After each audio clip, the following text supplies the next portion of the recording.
시골에서 서울로 올라가신 할머니 한 분이 택시를 타셨습니다. 한참 택시가 이제 운행을 하고 가는데 할머니가 기사에게 그렇게 물어요. 기사 양반, 내가 아들 집에 간다고 그랬어? 딸네 집에 간다고 그랬어? 그렇게 묻는 거예요. 그래 이제 기사가 운전하시다가 뒤를 딱 보시면서 하는 말이, 할머니 언제 타셨어요? 둘 다 똑같습니다. 지금 두 분 다 길을 잃고 헤매는 양의 모습을 그대로 보여줍니다. 여러분, 양이라고 하는 이 짐승은 독특한 특징을 가지고 있습니다. 그 중에 하나가 시력이 아주 약합니다. 그래서 양은 어느 한 지역 낯선 곳에 이렇게 홀로 딱 떨어져 있으면 자기 집을 찾아올 수 있는 능력이 제로입니다. 다른 짐승들은 나름대로 자기 본능이 있어서요, 자기 집을 찾고 자기가 살던 곳을 찾아오는데 아주 동물적인 본능이 뛰어납니다.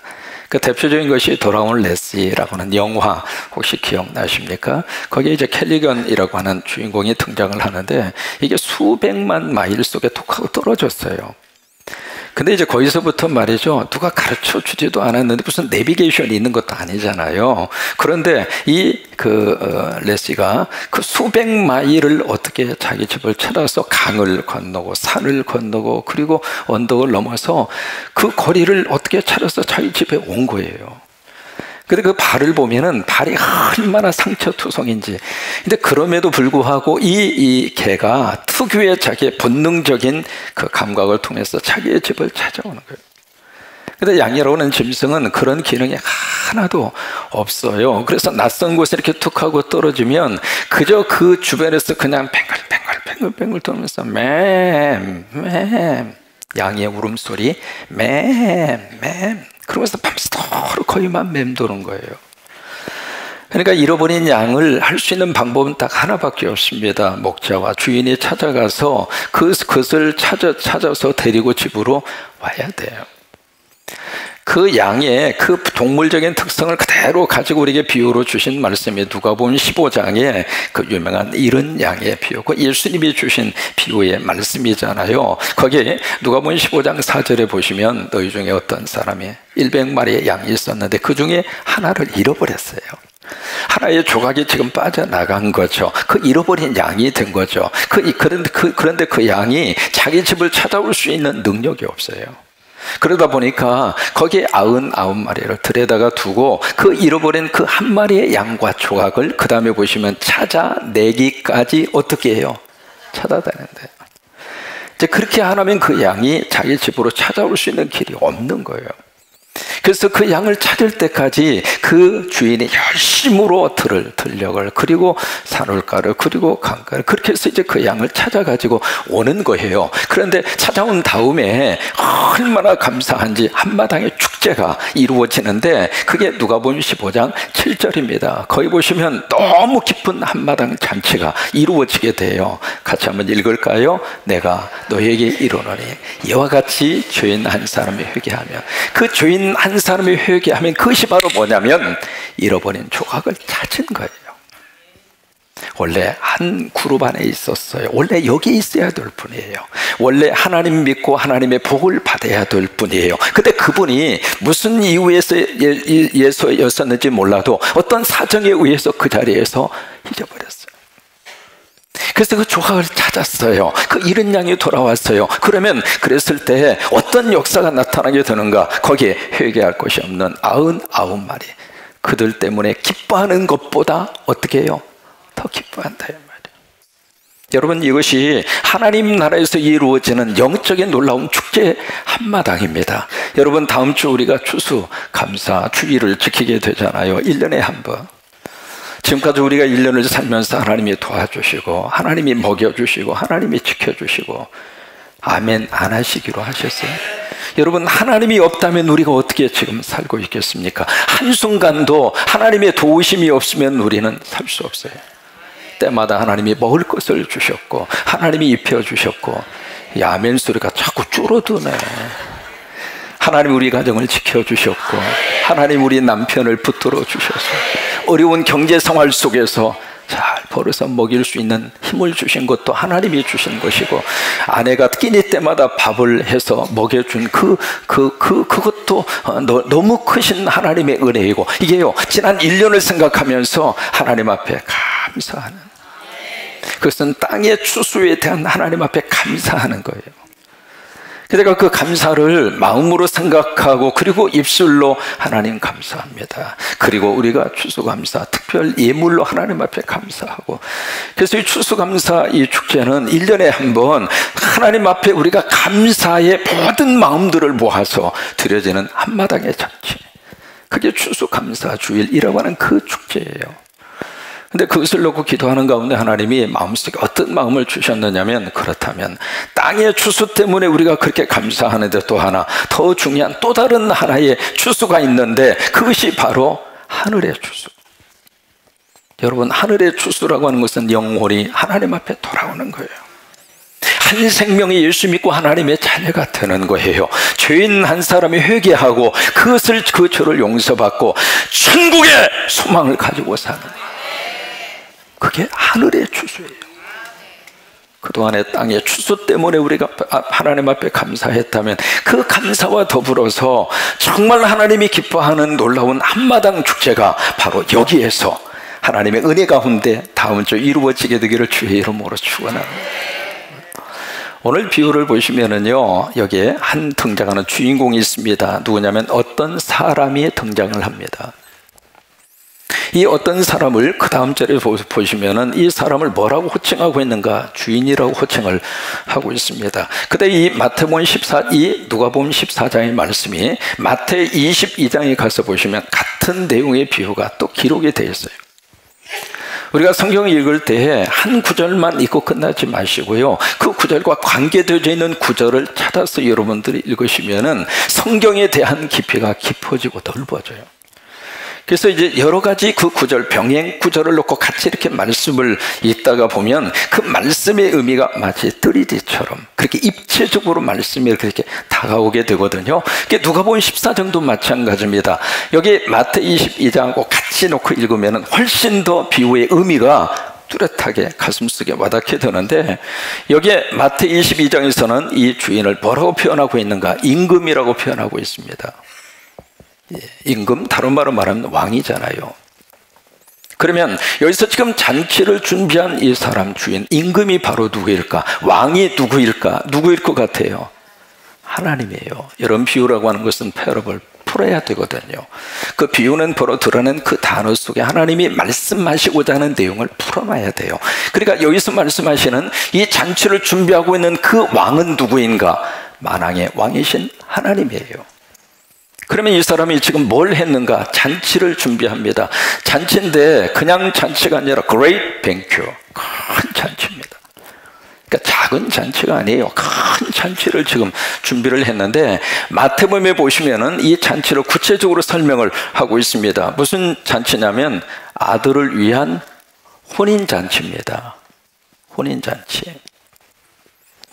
그러면 주인 되시는 하나님이 아들을 위한 혼인잔치를 준비하셨다는 이야기는 이 부분에 있어서 누구를 위한 혼인잔치예요? 예수 그리스도를 위한 잔치예요. 다시 말해 예수 잔치예요.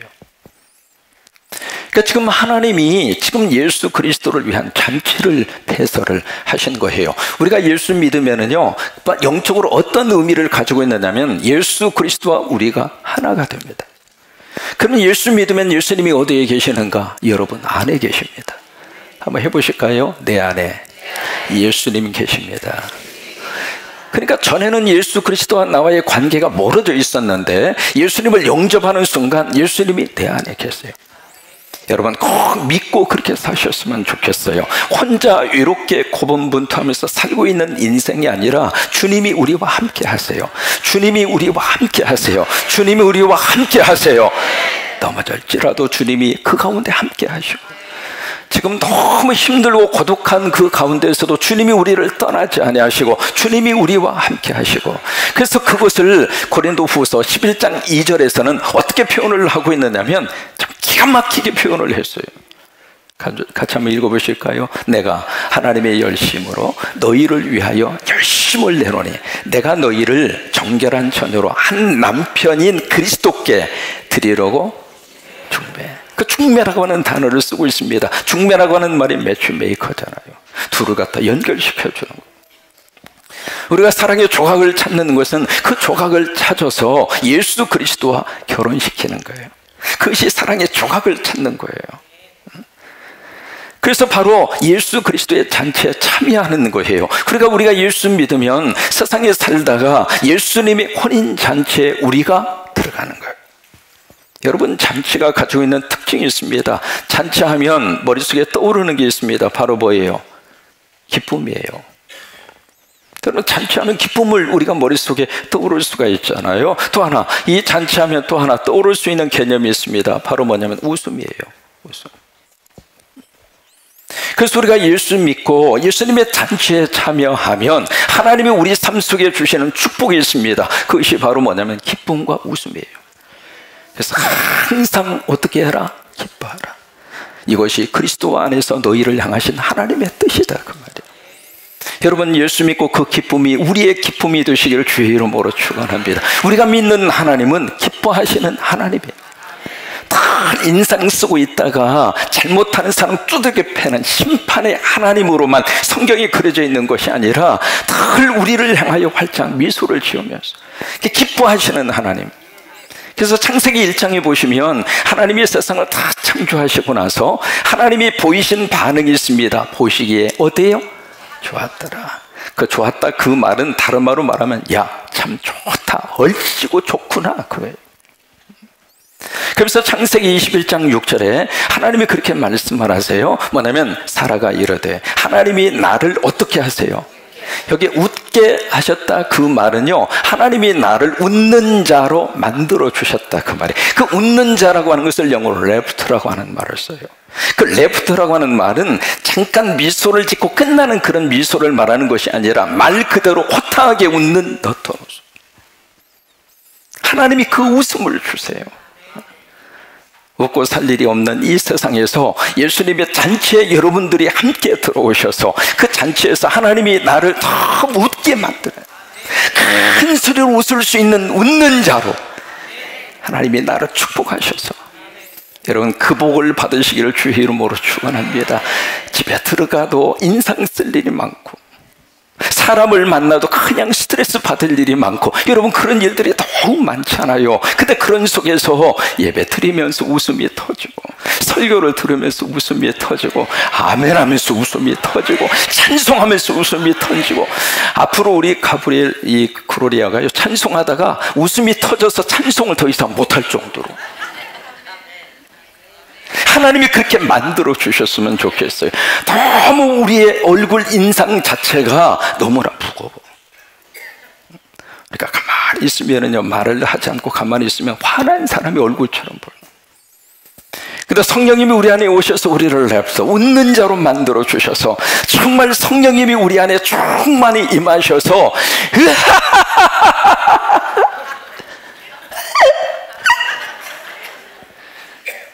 이래도 안 웃으면 방법이 없습니다. 어떻게든 한번 웃음을 선사하려고 지금 그러는 거거든요. 여러분, 지금 한번 그런 웃음, 레프트라고 그랬어요. 큰 소리로 웃는 겁니다. 한번 웃기 시작합니다. 시작. 이 정도 나오면 대단한 겁니다. 이게 쉬운 일이 아니에요. 이게 한번 웃어보자고는 웃지를 않아요. 표정 자체가 저 양반 갑자기 뭘 시켜요? 왜요? 평소에 웃어봤어야지. 이게 평소에 웃지 않다가 갑자기 웃으면 안면 근육 마비증이 생기는 거예요. 얼굴에 있는 근육이 늘 인상 쓰고 환한 근육만 발달이 돼 있다가 웃음 근육이 한 번도 움직인 적이 없는 거예요. 그러다 갑자기 웃으라고 그러면은 옆에 체면 봐서 웃다가 갑자기 마비가 오는 거예요. 여러분, 예수님의 혼인 잔치에 오셔서 기쁨과 웃음이 우리 인생의 축복으로 하나님이 부어주시기를 주의 이름으로 축원합니다. 그러면 잔치에 뭐가 있어야 되는가? 세 가지가 있어야 잔치가 이루어질 수 있잖아요. 첫째는 먹거리가 있어야 돼요. 먹을 게 있어야 돼요. 두 번째는 잔치에 뭐가 있어야 되는가? 흥거리가 있어야 돼요. 흥이 있어야 돼요. 그래서 어느 잔치에든지 노래가 있고 춤이 있어요. 흥이 있어요. 우리 아프리카 친구들 와 있습니다만은 아프리카에 가서 예배 드리면서 느끼는 것은 야, 여기에 흥이 그렇게 많고. 우리 아프리카 친구들 특송을 시키면 꼭 부탁을 해야 돼요. 짧게 해라. 왜냐하면 같은 가사를 가지고 1시간 할 수 있는 능력이 있는 분들이에요. 흥이 그렇게 많아요. 흥이. 예배를 오전 9시 시작을 했는데 점심 지나 오후 2시가 돼도 끝날 기미가 안 보이는 거예요. 나는 배고파 죽겠는데. 이제 흥이 그렇게 많은 거예요. 그 다음에 세 번째로 이 잔치가 잔치의 분위기가 나려면 뭐가 많아야 돼요? 사람이 많아야 돼요. 이게 먹거리하고 흥거리는 많이 준비를 했는데 사람은 2사람이야. 그러면 제대로 잔치의 분위기가 안 나는 거예요. 그런데 여기 앞에 먹거리하고 흥거리는 누가 준비하는가? 주인 되시는 하나님이 준비하세요. 여러분, 이 성전에 오시기만 하면 하나님이 여러분들에게 주실 것을 다 준비하셨어요. 영적으로도 준비를 하셨고, 세상적으로도 준비를 하셨고, 가정을 위해서도 준비를 하셨고, 자녀를 위해서도 준비를 하셨고, 하나님이 다 준비하셨어요. 그래서 오늘 성경에서도 모든 것이 레디, 준비되어 있어요. 근데 이 사람에 대한 문제는 누구에게 책임을 줬는가? 우리에게 책임을 주신 거예요.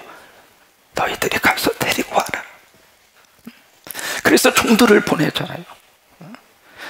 그래서 이제 가서 초청한 사람들을 준비가 됐으니 오라. 그렇게 가서 이야기를 하니까 이 세 부류의 사람이 등장을 하고 있는데 세 부류의 사람 모두가 다 익스큐즈를 합니다.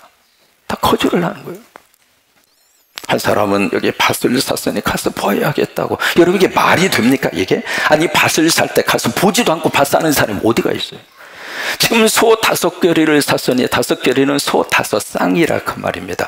가서 테스트를 해봐야 되겠다. 지금 장가 들었으니 못 간다. 지금 세 부류의 사람 모두가 다 이 너무 귀한 이 잔치 자리에 가는 것을 그냥 모두가 다 사양하는, 다 핑계를 대고 다 이유를 대고. 여러분, 참 신기합니다. 교회 가자고 그러면 왜 그렇게 그냥 이유가 그렇게 많은 거예요? 핑계로 그렇게 많이 되는 거예요. 할머니 한 분이 손주를 데리고 바닷가에 해변가로 이렇게 걷다가 갑자기 파도가 확 하고 밀려와서 눈앞에서 손주를 파도가 휩싸려서 바닷속으로 그냥 가져가 버린 거예요. 한순간에 손주가 없어졌잖아요. 그래서 할머니가 어떡하지? 갑자기 이제 머리가 하얘진 거죠. 그래서 다급하니까 하나님 앞에 기도하는 거예요. 하나님, 우리 손주 그냥 살려만 주신다면, 손주 다시 내 품에 돌려만 주신다면 내 있는 모든 재산을 하나님 앞에 바치겠습니다. 다급한데 뭐 그런 생각이 어디가 있어요?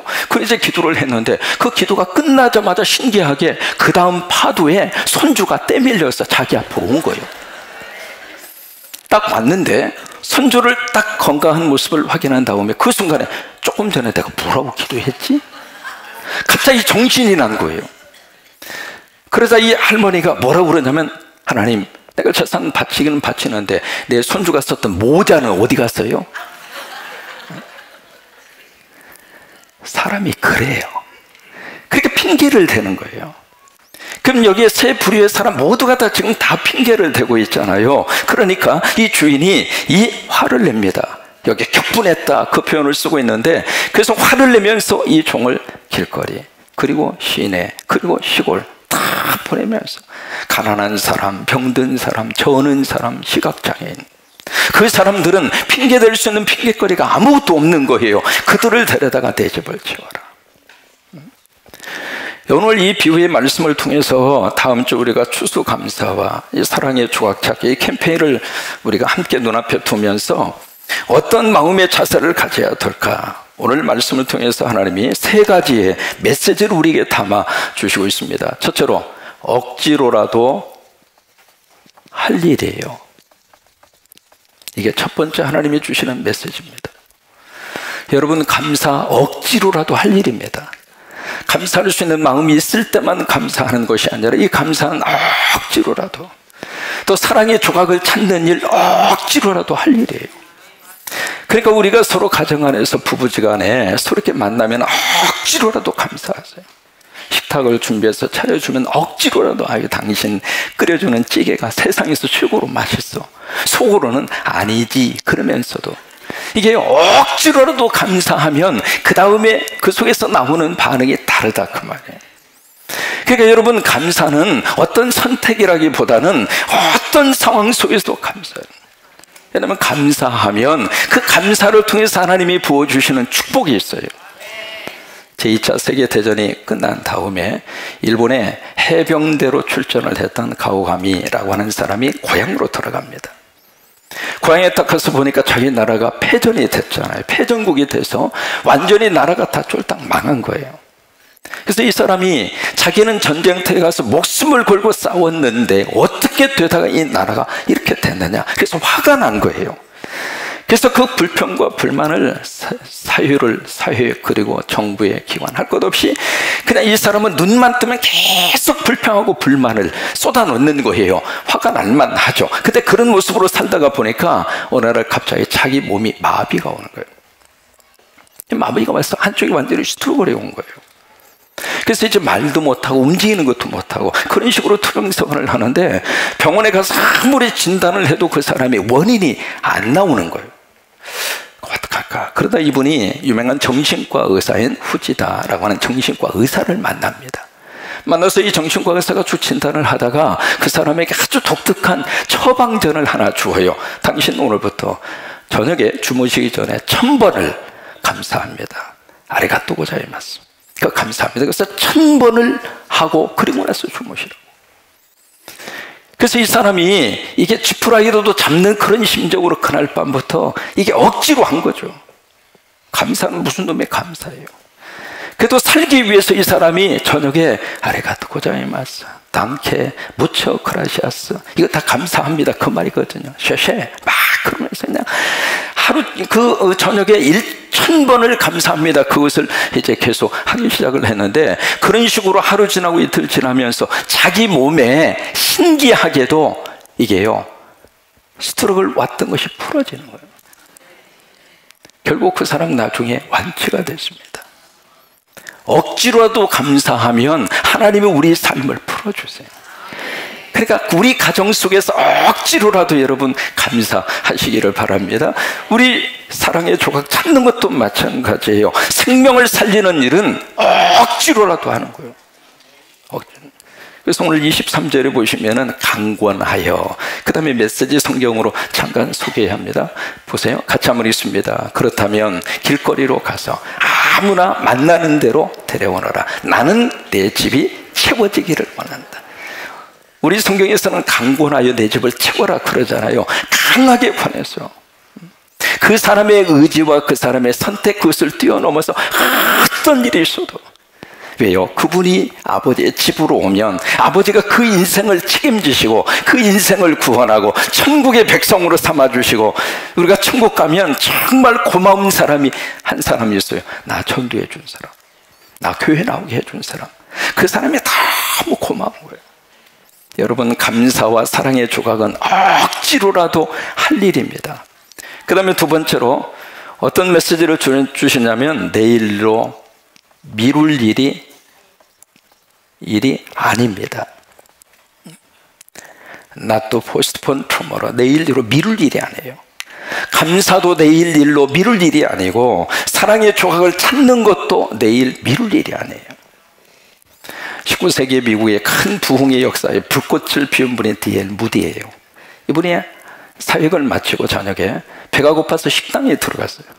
식당에 들어가서 이제 음식을 주문하려고 하고 있는데 웨이트레스가 왔죠. 그래서 음식을 막 주문하려고 하는데 성령님의 마음속에 감동을 주세요. 복음을 전해라. 근데 그 순간에 D.L. 무디 목사님이 너무 배고팠어요. 배고파서 하나님, 나 먹고 나서 하겠습니다. 이제 그러면서 이제 그것을 뒤로 미루었는데, 그러고 나서 밥을 먹고 나서 배가 부르니까 다 잊어버린 거예요.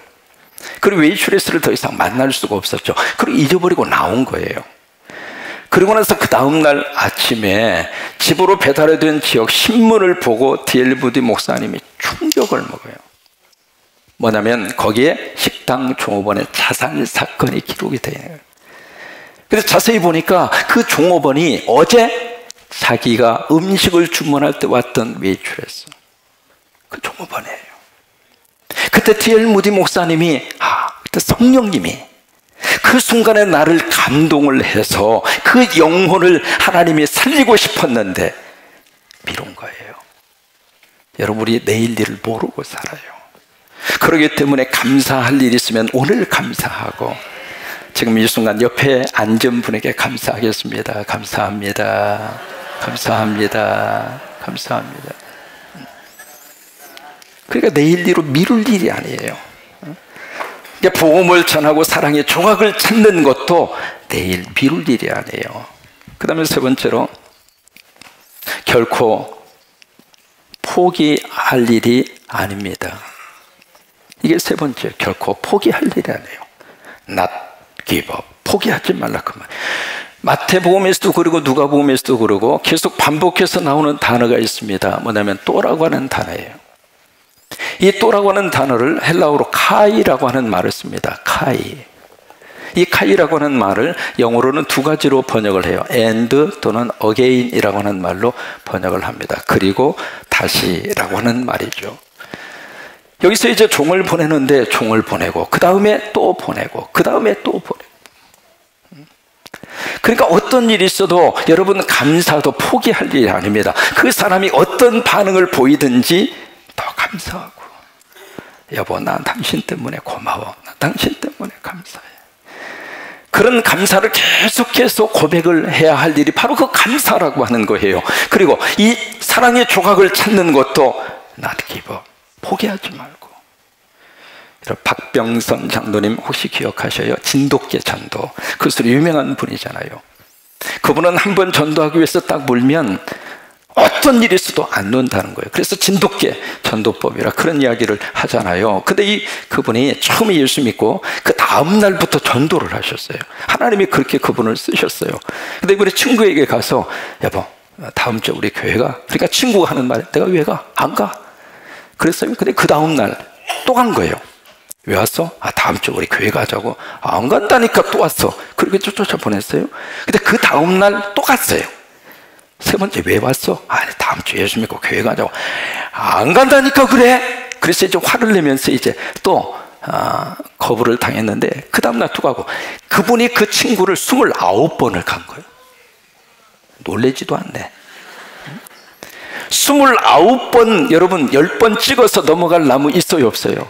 다 넘어가잖아요. 29번을 찾아가서 그 사람이 결국 두 손 들고 개복동 3-1로 온 것이 아니라 순천에 있는 그 교회로 간 거예요.